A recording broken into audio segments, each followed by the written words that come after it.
안녕하십니까? 식탁 위의 성경의 박영준입니다. 오늘은 하나님의 관심은 어디에 있는가? 라는 주제로 함께 나누어 보고자 합니다. 이를 위해서 오늘 말씀 먼저 보겠습니다. 오늘 말씀은 잠언서 16장 9절입니다. 사람의 마음으로 자기의 길을 계획할지라도 그의 걸음을 인도하시는 이는 여호와시니라입니다. 오늘 말씀에서 사람의 마음이 자신의 길을 계획하지만 그의 걸음을 인도하는 자는 여호와라고 말씀하고 있습니다. 이스라엘 사람들은 마음으로 번역되어 있는 심장이 지금 우리가 생각하는 뇌의 역할을 하고 있다라고 생각했습니다. 즉, 뇌가 무엇입니까? 이성적으로 판단하고 계획하고 생각을 하는 역할을 인간의 신체 기관 중에서 심장, 즉, 마음이 하고 있다라고 생각을 했습니다. 그러니까 사람이 자기의 이성과 계획과 어떤 경험을 가지고 자기의 미래를 계획하지만 그의 걸음을 인도하는 자는 여호와라는 것입니다. 이 말을 들었을 때 두 가지 정도를 생각해 볼 수 있겠습니다. 첫 번째는 사람이 계획을 세우더라도 결국 하나님의 뜻대로 되는구나. 또 한 가지는 사람이 계획하는 것을 하나님께서 도우시고 실천되도록 도와주시는구나 라고 생각을 할 수 있습니다. 그러나 이 두 번째 생각은 모두가 다 잘못된 생각이라고 볼 수 있는데요. 첫 번째의 것은 결정론이라고 하는 것에 빠질 수 있는 위험성이 있습니다. 결정론이라는 것은 인간의 미래가 이미 결정되어 있다라고 생각을 하는 겁니다. 미래는 결정되어 있지 않습니다. 신학적으로 이것을 미래는 닫혀 있지 않고 열려 있다라고 표현을 합니다. 미래가 열려 있다라는 말은 수많은 가능성들이 존재하고 있고 그 가능성 중에 하나가 우리의 미래가 된다라는 겁니다. 즉, 우리는 많은 선택의 순간들이 있는데 그 선택 중에서 어떤 것을 선택하느냐에 따라서 그것이 우리의 미래가 된다라는 얘기입니다. 이것을 결정론이라고 하는 것을 잘 몰라도 보통 우리 신앙인들은 인간의 미래가 결정되어 있다라고 생각을 하는데 그 이유는 뭐냐면 하나님께서 인간의 모든 시간을 주관한다. 혹은 하나님께서 전지전능하다라고 하는 다소 막연한 그런 생각 때문에 그렇습니다. 그래서 예를 들면 아담과 하와가 선악과를 먹을 줄 하나님께서 아셨는가? 뭐 이런 것들에 대해서 이제 많은 생각들을 하게 됩니다.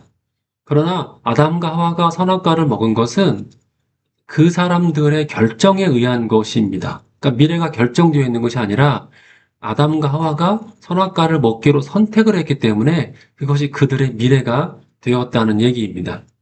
만약 결정론이 진리라면 오늘 우리는 이 말씀을 다음과 같이 읽어야 합니다. 사람이 마음으로 그 길을 계획할지라도 그 길을 만드는 분은 여호와시니라. 그러나 오늘 본문은 이와 같이 말씀하고 있지 않습니다.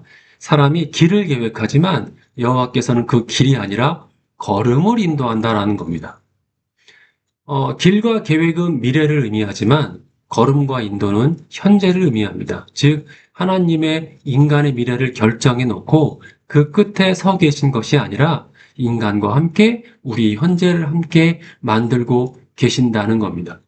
그리고 인간의 미래는 열려 있고 이 미래는 하나님과 함께 만들어가는 것입니다.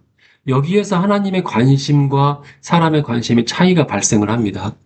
사람이 자기의 이성으로 자신의 미래를 계획하지만 사람은 자신의 미래에 일어날 일을 미리 알아 피하고 성공하는 것이 중요하지만 하나님에게는 미래가 아닌 우리의 현재가 더 중요하다는 것입니다. 하나님께서는 사람을 위해서 미래의 일을 이미 만들어 놓으신 것이 아니라 사람과 함께 그 미래를 만들어 가시는 분이라는 뜻입니다. 인간의 나태함 혹은 교만함 혹은 다른 사람과의 관계에서 어려움을 겪을 수는 있습니다. 이것을 고난이라고 말하고 싶진 않습니다. 그냥 살면서 어려움입니다. 사실 어려움이라는 것은 그리스도인이든 비그리스도인 상관없이 사는 것은 원래 어렵고 사는 것은 원래 힘듭니다. 왜냐하면 세상은 정의롭지 않기 때문에 그렇습니다. 혹 어떤 사람들은 그렇게 얘기를 합니다. 하나님께서 살아계시는데 왜 세상은 아직도 정의가 없고 어려운가? 그런 세상은 원래 정의롭지 않고 세상은 원래 어렵습니다. 왜냐하면 아담과 하와가 선악과를 먹은 이후로 인간은 죄에 빠져 있고 그 죄성으로 인해 살아가기 때문입니다. 제가 중고등학교를 맡을 때에 이런 설교를 한 적이 있습니다. 보통 우리가 그런 기도를 하지 않습니까? 아프리카에 있는 어려운 사람들을 위해서 기도하고 전쟁이 그치기를 위해서 기도합니다. 제가 어렸을 때에는 그래서 정말 아프리카에 있는 어려운 사람들을 위해서 하나님께서 강력한 힘을 발휘하셔서 음식물을 내리기를, 비처럼 내리기를 바라는 그런 마음도 갖고 있었던 적이 있었고, 전쟁으로 인해서 너무나 많은 사람들이 어려움을 겪고 있기 때문에 하나님께서 강력한 힘을 발휘하셔서 모든 그 무기들을 다 없애면 어떨까? 그런 생각도 했었고, 실제 그런 기도를 했던 기억이 납니다. 그러나 여러분 아시다시피 전 세계는 이미 전 세계 사람들이 먹을 수 있는 충분한 식량이 이미 있습니다.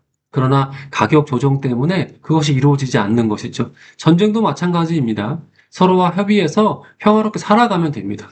그러나 인간의 죄성에 빠진 인간, 죄에 빠진 인간은 서로 다른 사람들을 지배하려고 하고 다른 사람 것을 뺏으려고 하는 그러한 탐욕이 인간 안에는 있기 때문에 식량의 문제도 전쟁의 문제도 해결되지가 않는 것입니다. 인간이 해결할 수 있습니다. 이미 하나님께서는 해결할 수 있는 모든 것들을 다 우리에게 주셨습니다. 그러나 인간의 욕심이 그런 것들을 아직도 해결하지 못하고 있는 것입니다. 하나님께 중요한 것은 무엇이냐면 우리의 성공이냐 실패냐가 중요한 것이 아니라 우리가 하나님과 함께 그 어려움을 극복하고 또 다시 새롭게 열려진 그 미래 안으로 들어가는 것이 중요합니다. 여러분, 우리가 예를 들어서 고통받을 때 하나님은 어디에 계십니까? 하늘에 계십니까? 아닙니다. 하나님은 바로 우리와 함께 고통받고 있습니다. 그리고 우리가 이런 어려운 상황을 잘 이겨낼 수 있도록 함께 하시며 함께 옆에서 위로하고 계신 것입니다. 그래서 우리는 고통받고 있는 이웃들을 잘 돌봐야 하는 것입니다. 왜냐하면 그 사람의 고통과 어려운 만큼 그 사람에게도 하나님께서 함께 고통받고 있기 때문에 그렇습니다. 두 번째 것, 즉 인간의 계획을 하나님이 돕는다고 이해하는 것 또한 위험성이 있는 생각입니다. 이러한 생각은 자칫 하나님을 우상화시킬 위험성이 있습니다. 즉, 신앙이 신적인 힘을 빌어서 사람의 일을 하고자 하는 수단으로 변질될 가능성이 있습니다. 여러분, 종교라는 것이 겉으로 보기에는 어떤 신에게 제사를 지내고 그 신을 섬기는 것처럼 보이지만 사실은 그렇지 않습니다. 그 반대입니다. 고대 근동의 종교는 지금 종교도 마찬가지지만 사실 인간의 필요에 의해서 신을 만들고 그것을 섬기면서 신적인 힘을 이용해서 자신의 목적을 이루려는 의도가 있었습니다. 그것을 우리 신앙인들은 우상이라고 부릅니다. 그러나 하나님은 자신이 먼저 인간에게 계시하셨고 인간에 인도하는 분이었습니다. 구약에서 우상 숭배를 거부했다면 이것의 의미는 인간이 하나님을 마음대로 조종할 수가 없다는 하나님의 경고인 것입니다.